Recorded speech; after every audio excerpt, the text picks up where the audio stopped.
Franchement, si un jour on m'avait dit que je vous parlerais de rap français sur cette chaîne, je pense que je m'en serais coupé une.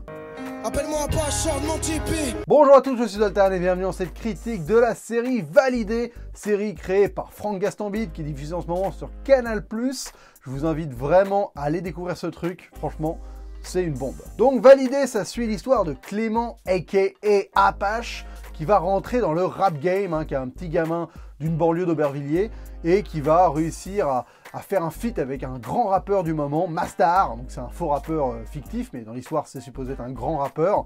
Et suite à ça, il va donc rentrer dans le rap game et on va suivre ses péripéties, ses embrouilles, voilà, toutes ces espèces de problématiques qui sont liées à l'univers du rap et à l'univers de la banlieue. C'est une série en 10 épisodes de 30 minutes et c'est honnêtement déjà un format que j'aime énormément. Je trouve que tu t'ennuies jamais dans ce genre de format-là parce que les épisodes ne sont jamais trop longs et c'est juste ce qu'il faut pour que ça reste toujours tendu et qu'il y ait toujours du rebondissement comme il faut. Après, évidemment, tout ça est dû aussi à l'écriture de la série qui, il faut le dire, est quand même vraiment impressionnante. Franchement, c'est le premier truc qui marque. Je trouve que la série a quasiment zéro fausse note en termes d'écriture. Le ton est parfait. On est entre le côté ultra réaliste et sérieux, mais à la fois, il y a beaucoup de légèreté.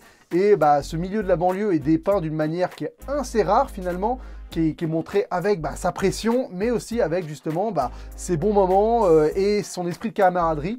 Et globalement, l'écriture réussit justement à trouver le ton juste pour alterner entre moments cool, moments stressants, moments prenants et surtout réussir toujours à relancer l'histoire et à nous surprendre parce que franchement, il y a énormément de retournements de situation qui ont lieu durant toute cette saison et c'est assez faramineux. Il y a des personnages que tu penses qui vont être l'antagoniste tout le long qui finissent par devenir un peu les alliés pour finalement redevenir des antagonistes. Enfin, il y a beaucoup de changements justement de direction.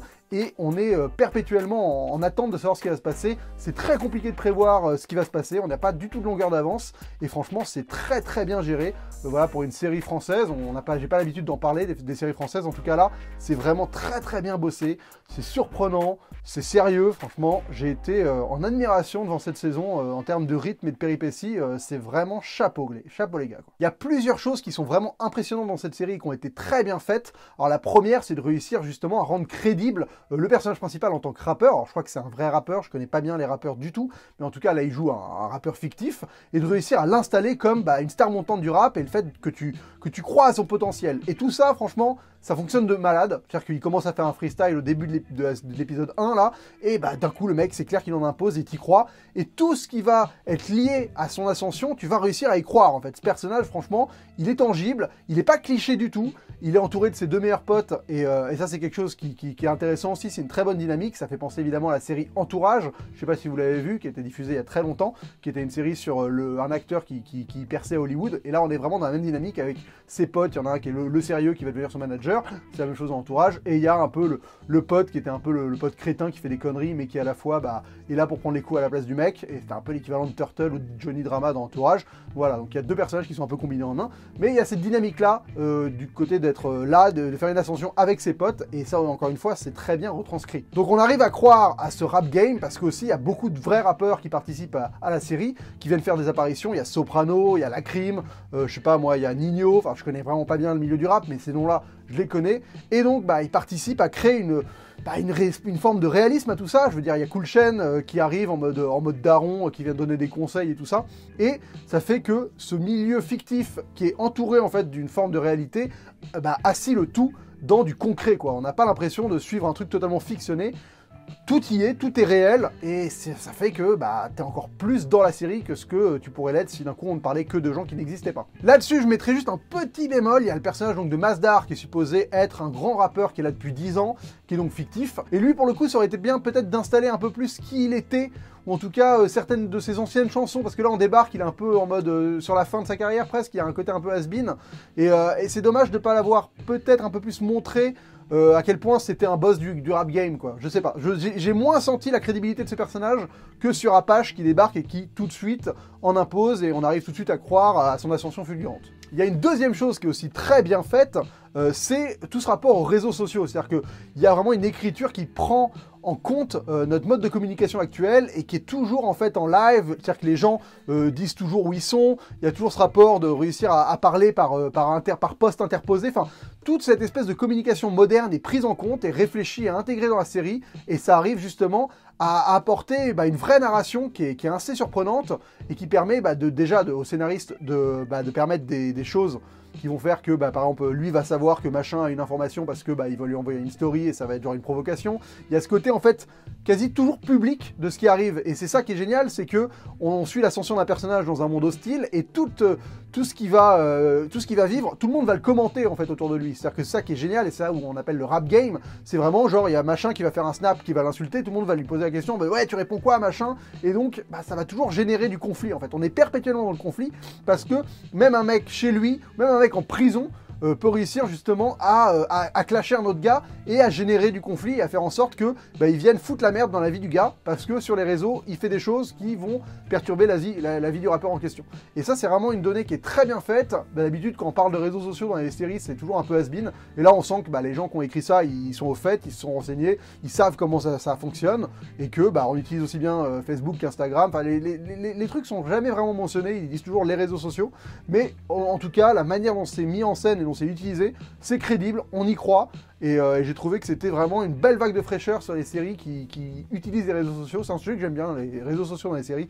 Et là, en tout cas, c'était très bien fait. Et le dernier truc que je trouve assez excellemment fait, c'est le fait que dès qu'il y a une promesse qui est faite, elle est vraiment remplie avec énormément de qualité. C'est débile, mais voilà, dans les séries, souvent, quand un personnage dit qu'il va faire un truc de ouf, et il y a moyen que le truc de ouf qu'il fait n'est pas si ouf que ça. Et là, ça arrive plusieurs fois que vraiment, ils nous promettent un truc, genre je pense à l'épisode 2 ou 3, où il y a Apache qui doit tourner un clip, je crois que c'est l'épisode 2, et le clip, même si on le verra pas entièrement, tout ça, on comprend l'idée du clip, et l'idée elle est quand même vraiment chambée, quoi. Et donc c'est ça va revenir plusieurs fois. Je pense à un moment dans la série, il y a un clash qui se passe, et Apache doit réagir face à un concert qu'on lui a plus ou moins foutu en l'air, et la manière dont il réagit à ça, elle est totalement dingue, quoi.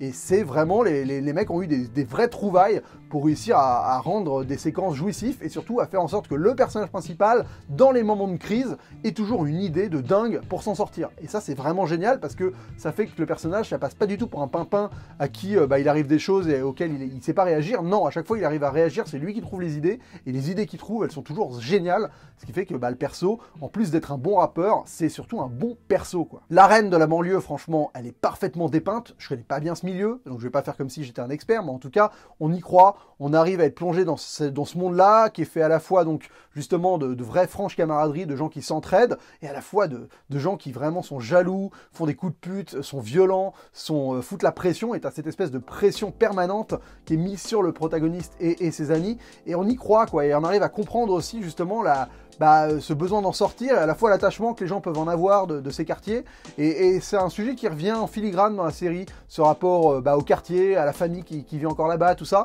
Et je trouvais que c'était intelligemment fait parce qu'on tombait pas dans le cliché et finalement c'était potentiellement un des plus beaux portraits de la cité que j'ai vu dans une fiction française depuis très longtemps. Moi je trouve que c'est beaucoup plus pour moi nuancé et finalement intéressant que par exemple Les Misérables qui est sorti cette année et que j'ai pas tant aimé que ça. En tout cas voilà, après vous me direz ce que vous en pensez, si vous trouvez que la cité dans Les Misérables était beaucoup plus crédible. Là franchement j'ai trouvé que c'était très crédible et très bien fait. Ce monde de la cité, quoi. C'est quand même surprenant de voir Franck Gastambide derrière ça, parce que Franck Gastambide, à la base, c'est quand même un joyeux rigolo, quoi. C'est le mec qui a fait les Kaira, qui a fait Taxi 5, Pattaya, c'est des films avec des gens qui se chient dessus, quoi. Et là, franchement, écoute, il a fait un truc ultra quali, très sérieux, il s'est posé, même son rôle à lui, il joue un rôle de mec qui est vraiment un peu le sage de la série, c'est marrant parce qu'il s'est filé quand même le beau rôle, qui est genre le super DJ dont tout le monde veut les instrus et qui à la fois est toujours le mec qui prend la bonne décision. Mais voilà, il y a vraiment, on le sent apaisé, on sent qu'il avait envie de bien faire et la série est élégante. En termes de mise en scène, ça essaye pas d'être plus malin que ça ne l'est, ça essaye pas d'être plus impressionnant que quoi que ce soit, c'est crédible, c'est réaliste. Il y a des séquences de concert où ils arrivent à trop produire un zénith et t'y crois, le zénith est plein et c'est assez impressionnant.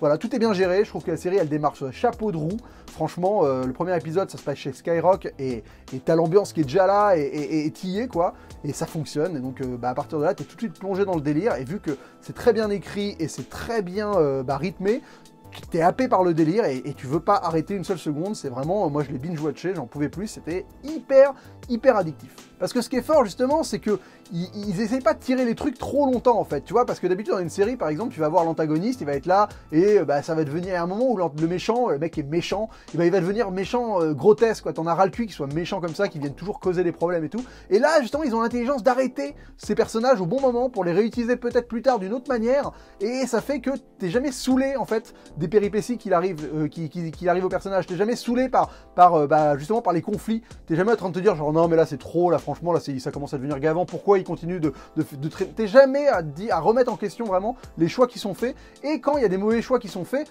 tu peux les signifier, t'es là à te dire putain mais pourquoi il fait ça. Je pense notamment au personnage de William qui joue le manager, qui à des moments va faire des choix un peu agressifs, et t'as envie de dire mais mec calme-toi, et justement ça lui retombe sur la gueule, genre il n'y a rien qui est gratuit finalement, et on sent vraiment qu'il y a une très belle unité qui a été faite, et c'est franchement bluffant. Les comédiens sont très bons, il n'y a rien à dire, j'ai trouvé que le personnage principal était assez surprenant, parce qu'il joue un mec qui est finalement assez tendre, et qui est vraiment à l'opposé d'un cliché qu'on pourrait avoir, d'un mec qui est toujours tendu, en mode la Kaira quoi, vraiment pas du tout. Alors pourtant il a ça en lui, je veux dire, il a le phrasé, il a tout ça qui habite clairement, ce monde de la cité, mais c'est pas une petite frappe, et malgré le fait qu'il a un passif de dealer et tout ça, il y a quand même un vrai fond de réflexion et de tendresse derrière tout ça, et on comprend en fait comment il arrive à avoir cette facette artistique avec lui, parce que finalement c'est un personnage qui est très bien calibré quoi.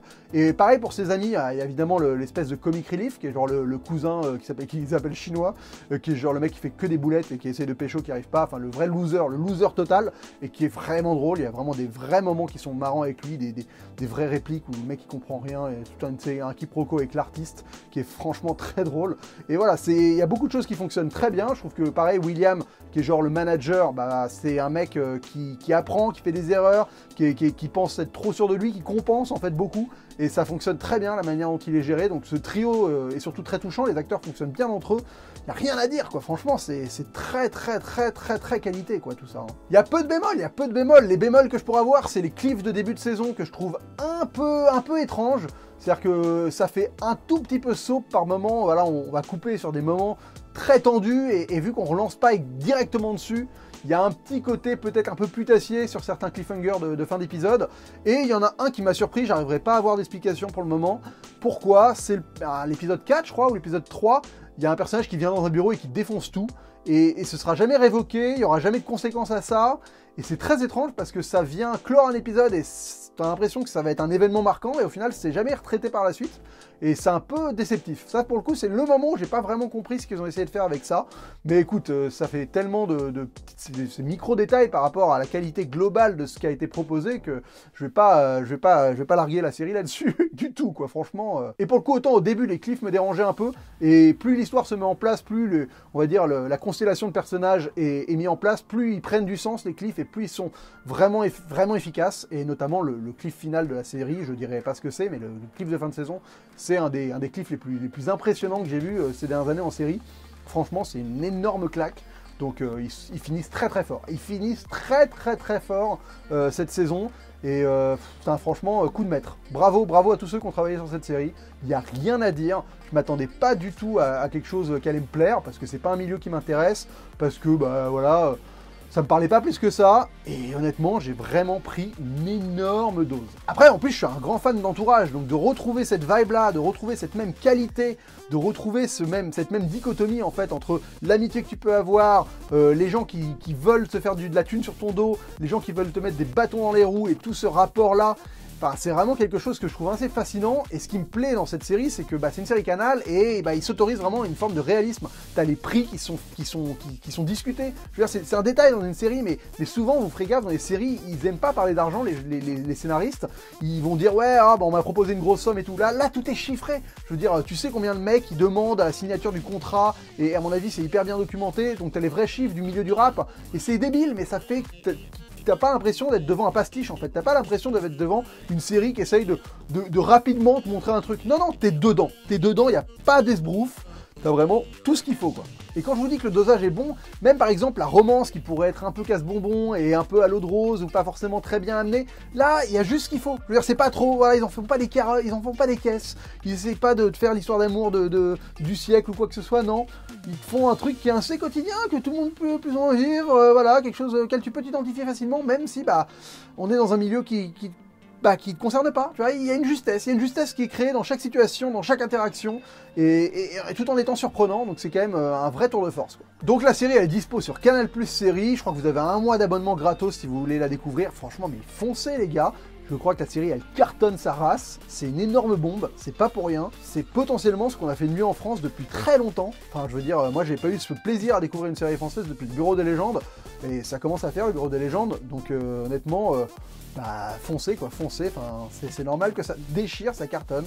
Il n'y a pas d'esbrouf, quoi. Franchement, Franck Gastambide, bravo, parce que il m'a troué, je m'attendais pas du tout à prendre une dose pareille devant une série sur le rap français. Bah voilà, c'était ma critique de Validé, série Canal, bravo à tous ceux qui ont bossé dessus encore une fois, et j'ai hâte de voir la saison 2, parce que ils m'ont mis sur le qui-vive, là, je suis sur le qui-vive, le problème c'est que ça va pas du tout être tout de suite, hein, mais j'avoue que finir avec un cliff pareil, waouh. Et bien merci d'avoir regardé cette critique jusqu'au bout, j'espère que ça vous a plu, j'espère que cette critique vous a intéressé, vous a donné envie de découvrir cette petite bombe qui est validée, si vous ne l'avez pas déjà vue. En tout cas, merci à vous, on se retrouve très vite pour une prochaine vidéo, et d'ici la prochaine, bon confinement!